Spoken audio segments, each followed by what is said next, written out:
أعزائي المشاهدين، مساء الخير.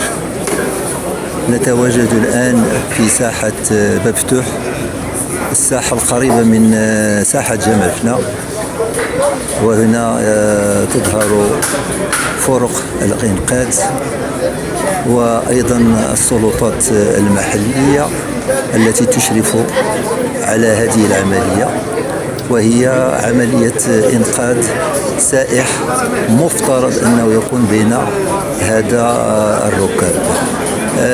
استعملت الكلاب.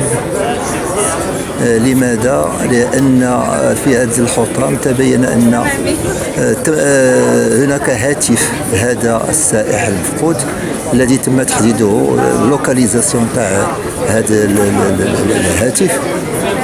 فهناك محاولات للبحث عنه،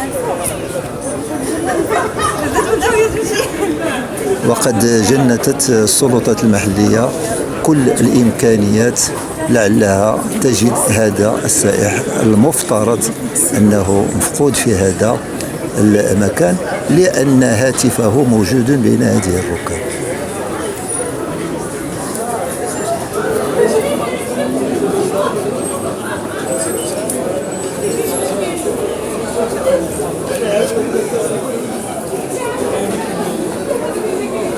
محاولة ناجحة.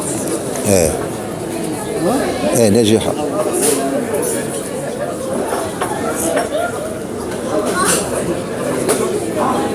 وهذا الصداع ديال على بلاصة تقدر تصفيه. ماشي مشكلة.